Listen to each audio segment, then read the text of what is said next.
शालिनी सर्दियों में रोड पर गर्म अंडे बेचती थी।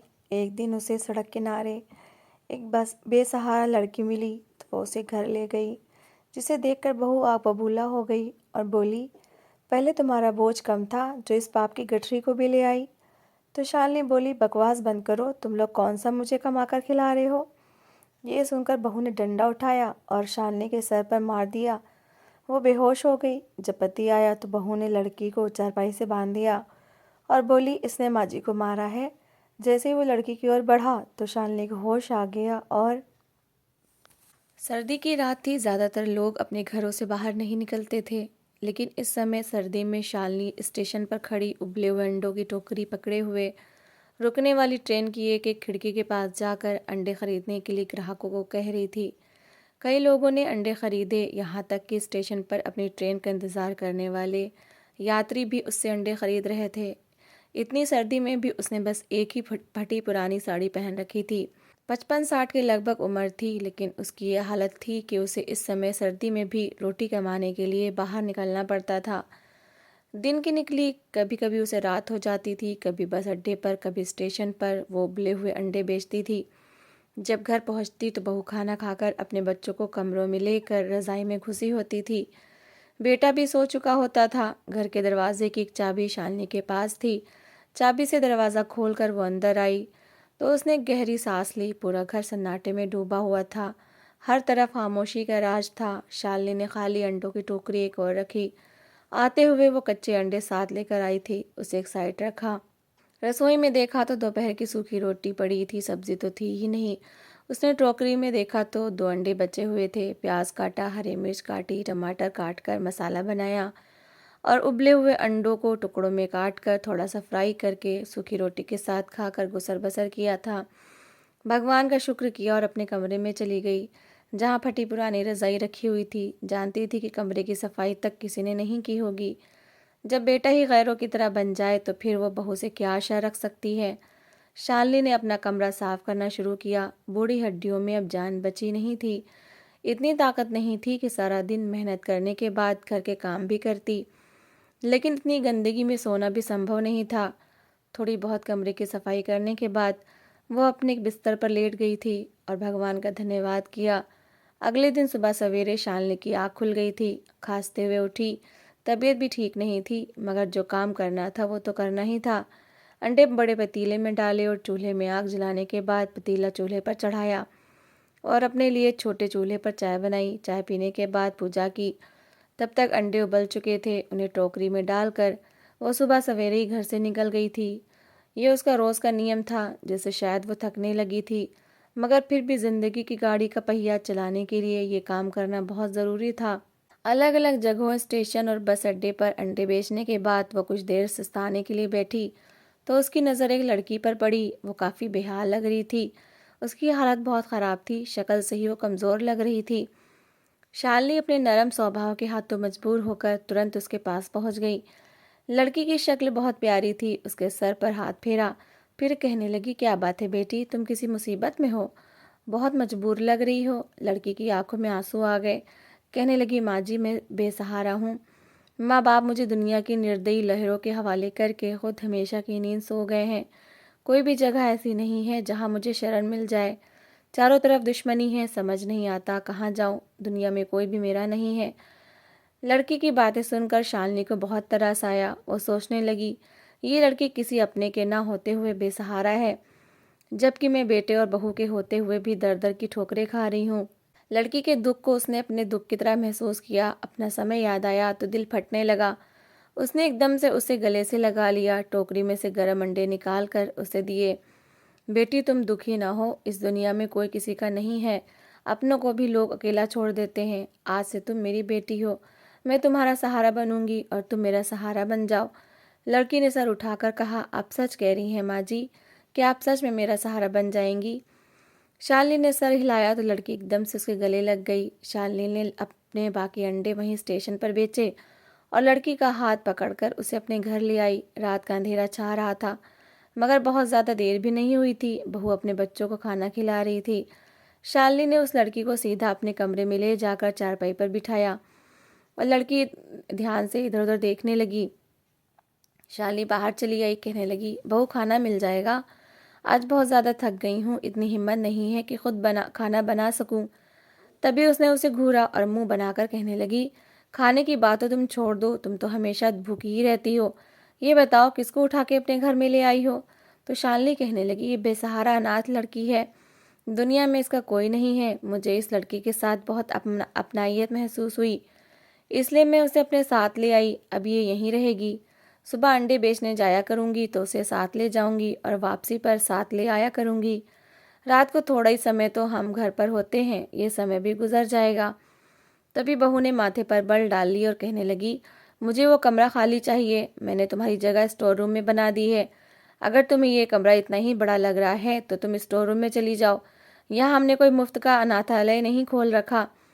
लड़की के बारे में ऐसी बातें सुनकर शालिनी का दिल दुखा था। उसके दिल में तो वैसे ही इस लड़की के लिए बहुत हमदर्दी थी। वो उसकी बुराई ना सुन सकी और कहने लगी, ये घर सिर्फ तुम्हारा नहीं मेरा भी है, और ये लड़की नहीं यहीं रहेगी। तुम उसे या मुझे हमारे कमरे से नहीं निकाल सकती। बहू उसकी बात सुनकर लड़ाई करने लगी तो शालिनी ने भी जवाब देना शुरू कर दिया। कहने लगी, तुम लोग मुझे कमाकर नहीं खिलाते जो मुझ पर रौब झाड़ रही हो। मैं आज भी अपनी बूढ़ी जान के साथ अपनी रोजी रोटी खुद कमाती हूँ, इसलिए मुझ पर हुक्म मत चलाया करो। ये जवाब सुनकर बहू को बहुत गुस्सा आ गया। उसने सामने पड़ा हुआ डंडा उठाया और जोर से शालिनी के सर पर दे मारा। शालिनी के सर से खून बहने लगा, उसे चक्कर आने लगे और वो वहीं गिरकर बेहोश हो गई। उसके पति के आने का समय हो चुका था। बहू जानती थी कि अगर उसे ये माँ की ऐसी हालत देखी तो वो ज़रूर गुस्से में आ जाएगा। वो पहले भी इसी बात पर गुस्सा रहता था कि उसकी माँ की सेवा क्यों नहीं करती। तब उसने बहाने बना दिए थे, कहने लगी थी कि माँ जी को मेरा कोई काम पसंद नहीं आता और वो कहती हैं कि मुझे बेटे की कमाई खाने की ज़रूरत नहीं है। वो जाने उसकी पत्नी जाने, ऐसे ही बातें बनाकर उसने झूठ बोल दिया था, जिसके बाद बेटे का अपनी माँ की ओर से दिल बुरा हो गया था, मगर फिर भी कभी न कभी माँ की तबीयत पूछ लेता था। आज अगर वो शालिनी को इस हालत में देख लेता तो उसकी शामत आ जाती। इसलिए बहू ने तुरंत एक योजना बना ली। वो लड़की जो शालिनी के साथ आई थी, वो शालिनी को इस हालत में देखकर घबरा चुकी थी। वो उसके पास बैठे हुए माजी माजी कहकर पुकार रही थी। तभी शालिनी की बहू ने पीछे जाकर उसके हाथों में रस्सी डाल दी और उसे ज़बरदस्ती चारपाई पर बांध दिया।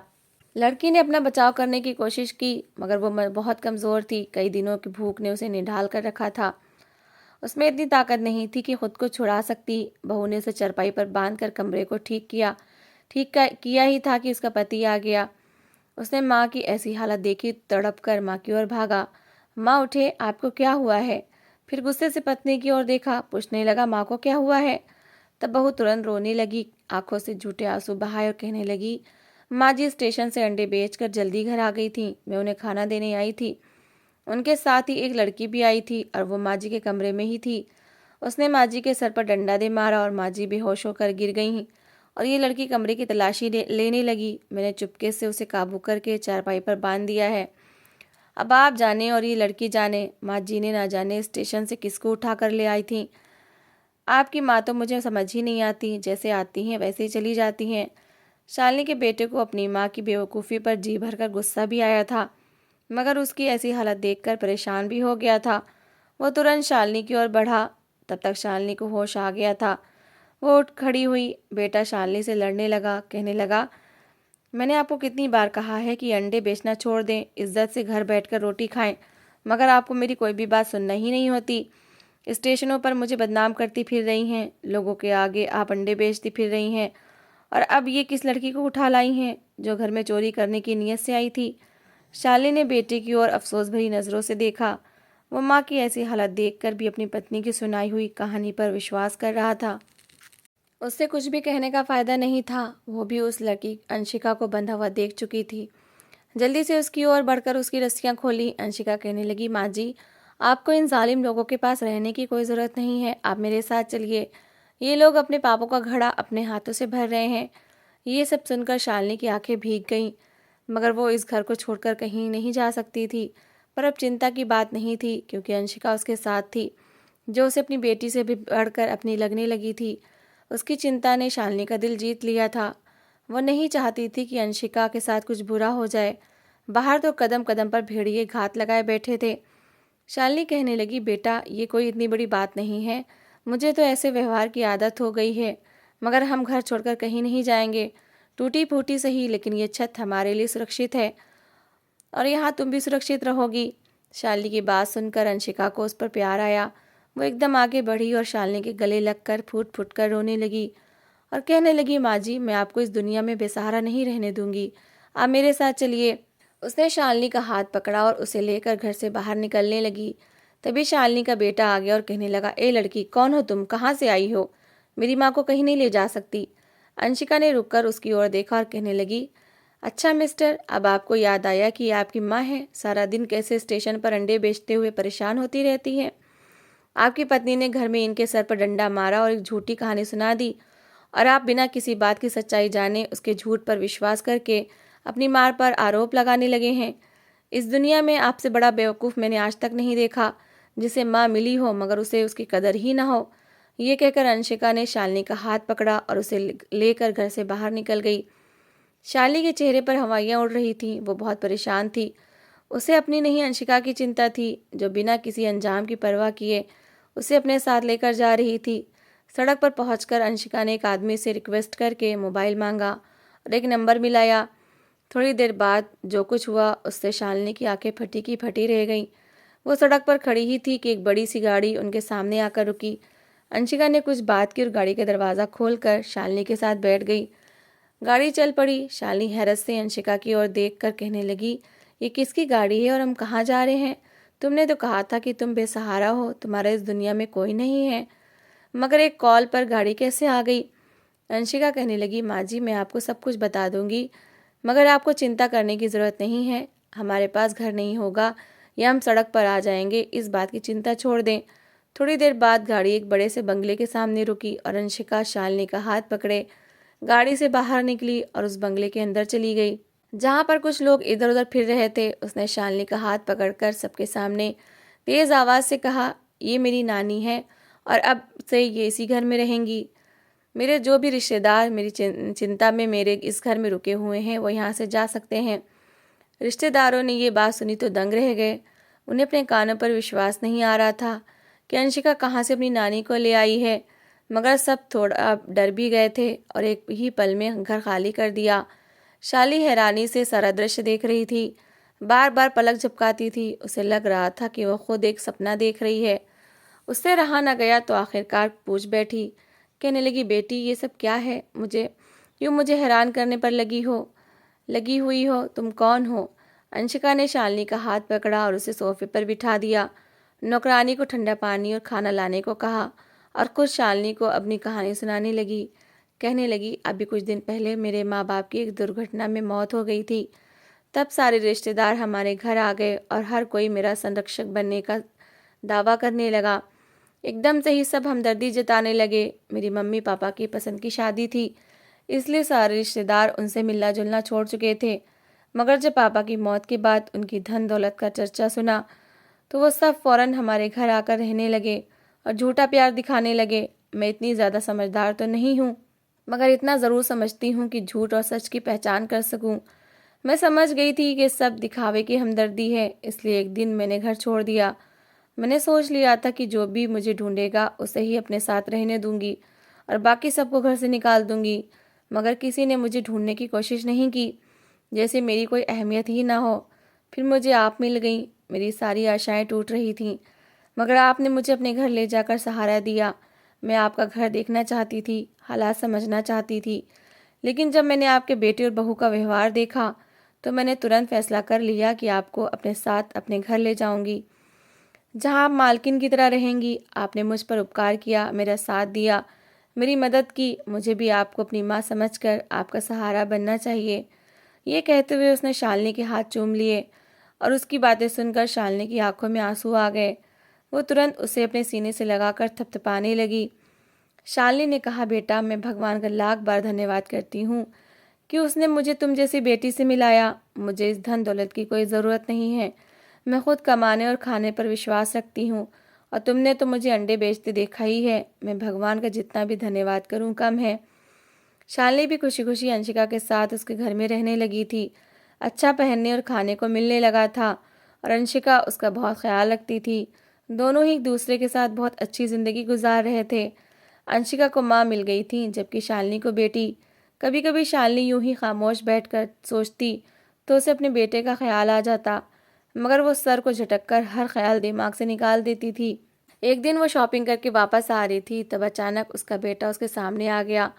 माँ को देखते ही उसके सामने हाथ जोड़ दिए। पहले तो शालिनी को अच्छी हालत में देखकर पहचान ही नहीं पाया था, मगर फिर रोने लगा और कहने लगा कि मुझे मेरी पत्नी ने सारी सच्चाई बता दी है। हमारा बेटा मर गया है। आपके साथ बुरा करने की हमें यही सज़ा मिली है। शायद हमारे साथ ऐसा ही होना था। बेटे की हालत देखकर शालिनी तड़प गई और उसे सड़क से उठाकर गले से लगा लिया। बेटा जिद करने लगा कि माँ मेरे साथ चले, मगर शालिनी ने मना कर दिया। उसने अंशिका का पता लिखवा कर उसके हाथ में थमा दिया और कहने लगी कि जब मेरी याद आए तो मुझसे मिलने चले आना। मुझे कभी भी दौलत और पैसों की ज़रूरत नहीं थी। मैं बस इतना चाहती थी कि मेरा बेटा मेरा ख्याल रखे और मेरी बहू मुझसे प्यार करे, मगर मुझे दोनों ही नसीब नहीं हुए। अब मैं अपनी बेटी के साथ बहुत खुश हूँ। भगवान ने तुम जैसा बेटा दिया तो अंशिका जैसी बेटी भी मेरी ज़िंदगी में भेज दी है। अब मैं अपनी ज़िंदगी में किसी भी तरह का बदलाव नहीं चाहती और उसी के साथ ही ज़िंदगी गुजारना चाहती हूँ। मेरे दिल में तुम्हारे लिए कोई शिकायत नहीं है और ना ही मैं चाहती थी कि मेरा पोता मर जाए। गुजरे समय को कोई वापस नहीं ला सकता, लेकिन मैंने तुम्हारे लिए अपने दिल से हर बुरा विचार निकाल दिया है, क्योंकि भगवान ने मुझसे बेटा लेकर बेटी दे दी है। ये सुनकर उसके बेटे के चेहरे पर भी नरमी आ गई। भगवान के घर से कभी निराशा नहीं मिलती।